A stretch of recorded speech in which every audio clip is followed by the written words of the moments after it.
Bonjour ou bonsoir et bienvenue dans une nouvelle formation préparatoire à la STEC 2023.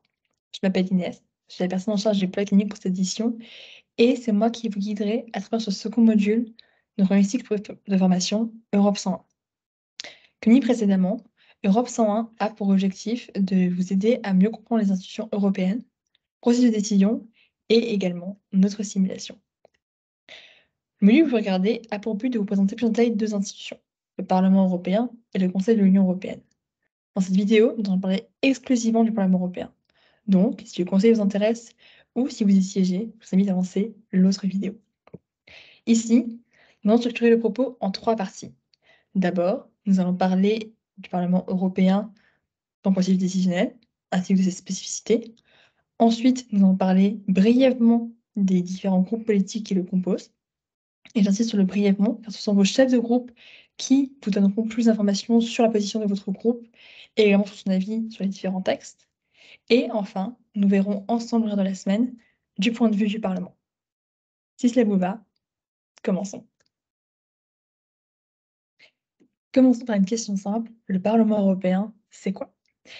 Comme Romain vous l'a dit précédemment, c'est un organe législatif de l'Union. C'est-à-dire que ses membres sont élus tous les 5 ans au suffrage universel et répartis dans 8 groupes politiques différents, indépendamment de leur nationalité. Je parle d'organe législatif, ça veut dire que le Parlement adopte les propositions d'actes législatifs, par exemple des règlements ou des directives, conjointement avec le Conseil de l'Union européenne. C'est un texte non législatif, par exemple une communication. Le Parlement ne fait que donner son avis. Il se prononce également sur les accords commerciaux et les éventuels élargissements. En plus de ça, le Parlement examine le programme de travail de la Commission européenne et peut l'inviter à présenter des propositions législatives. Néanmoins, le rôle du Parlement ne se limite pas à ça. Il joue également un rôle dans le budget, puisqu'il établit conjointement avec le Conseil de l'Union et approuve celui à long terme, aussi appelé cadre pluriannuel. À tout ça s'ajoute un rôle de surveillance, autant sur les questions budgétaires que politiques. Le Parlement exerce un contrôle démocratique sur toutes les institutions, examine des pétitions, pose des questions à la Commission et au Conseil de l'Union européenne, et peut remplir des missions d'observation électorale. Alors, vous vous en doutez, le Parlement touche à beaucoup de domaines, tous très variés. Donc, pour faciliter ces travaux et éviter une certaine cacophonie, les députés sont répartis entre plusieurs commissions parlementaires. Commission parlementaire, c'est quoi? C'est un petit groupe de députés qui représentent à peu près l'Assemblée et qui travaillent ensemble sur un thème précis. Au Parlement européen, il y en a 20 et leurs rôles et compétences sont fixés dans le règlement intérieur du Parlement. À la SPEC 2023, on va en simuler seulement 3, AFET, INTA et LIBE. AFET, c'est la Commission des affaires étrangères. Elle contribue à l'élaboration de la politique étrangère et de sécurité commune de l'Union et elle a 2 sous-comités, qu'on ne signera pas à la SPEC. Un qui travaille sur les questions touchant aux droits de l'homme, hors du territoire de l'Union, et une qui travaille sur sur tout ce qui est sécurité et défense. INTA, c'est la Commission du commerce international. Donc elle évalue les accords de commerce et d'investissement de l'Union et dans le cadre de la SPEC, elle est compétente sur le texte sur les tarifs préférentiels car il porte sur les tarifs imposés aux produits importés depuis des pays en voie de développement pour pouvoir entrer sur le marché unique. Enfin, l'IB, c'est la Commission des libertés civiles, de la justice et des affaires intérieures. Elle veille, entre autres, au respect de la Charte des droits fondamentaux sur le territoire de l'Union et au renforcement de la citoyenneté européenne. Alors, bien évidemment, ce qui est fait en commission doit être validé par l'ensemble du Parlement européen. C'est ce qui fait durant ce qu'on appelle la plénière. Il s'agit d'une réunion où tous les membres sont censés être présents et où ils procèdent au vote final des textes ou des amendements.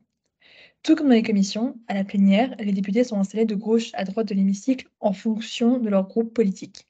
Le Parlement en compte 8 et je vous propose de les passer en revue rapidement par ordre de grandeur. Premier groupe, c'est le groupe du Parti populaire européen ou PPE. C'est une formation politique de centre droit et ils se décrivent eux-mêmes comme étant d'inspiration démocrate chrétienne ou libérale conservatrice.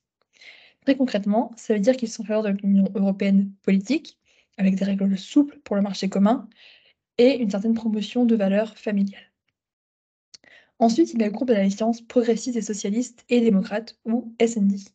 C'est une formation politique de gauche. C'est le second groupe du Parlement européen en termes de taille, et eux se décrivent plutôt comme des sociaux-démocrates et accordent beaucoup d'importance aux droits sociaux et à la solidarité. Ce qui leur importe, c'est vraiment la dimension sociale.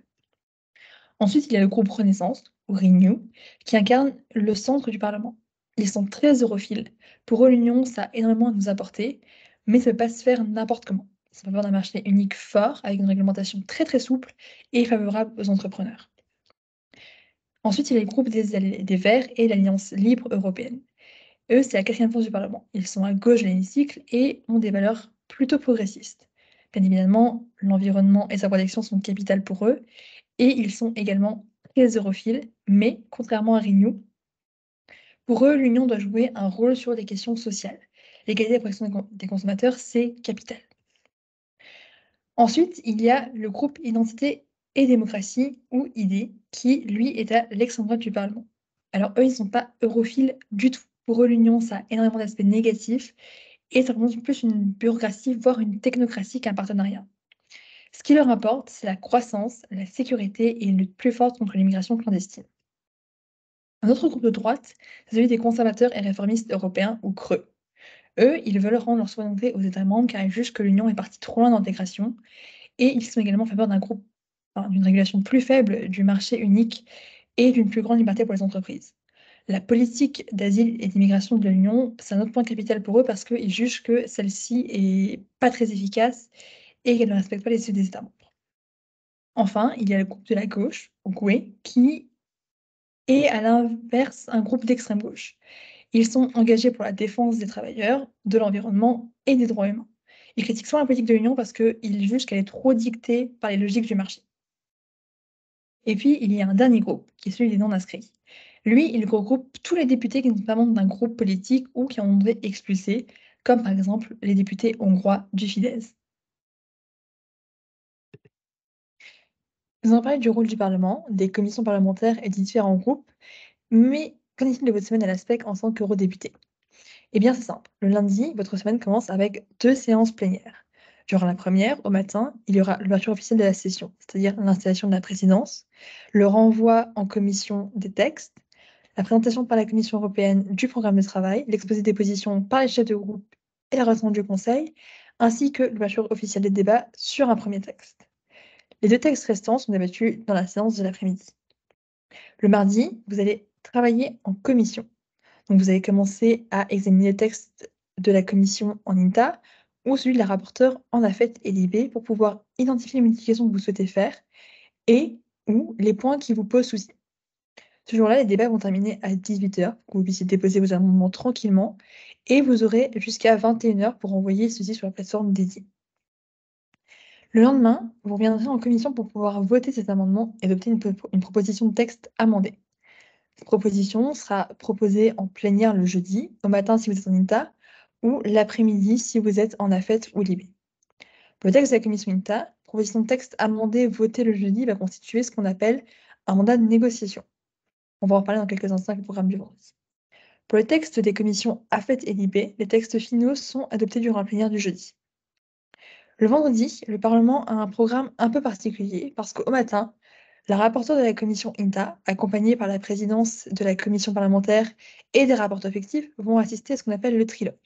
Le trilogue, c'est une session de négociation avec le Conseil de l'Union européenne et la Commission pour trouver un accord sur le texte. Bien évidemment, le rapporteur n'a pas le droit de faire n'importe quoi, puisque la proposition de texte amendée adoptée la veille constitue la position qu'il doit respecter dans les négociations.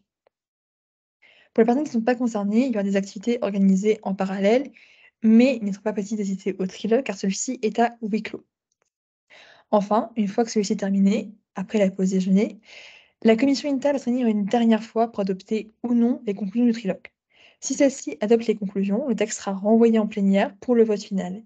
Et une fois que celui-ci est adopté ou non, félicitations, l'aspect est fini. Nous aurons d'autres activités un peu plus légères et un peu plus drôles à vous proposer. Nous arrivons maintenant à la fin de cette vidéo. J'espère que celle-ci aura été utile dans votre préparation et qu'elle vous aura permis de comprendre un peu mieux le rôle du Parlement européen, mais également les différences entre les groupes politiques qui le composent. Si vous souhaitez en plus le Conseil de l'Union européenne, je vous invite à regarder la vidéo suivante, ou sinon, je vous retrouverai dans la prochaine vidéo qui parlera du droit européen. Avant de partir, j'en profite pour remercier tous les partenaires de la SPEC, grâce à qui cette vidéo a été possible. Merci beaucoup à eux et à bientôt.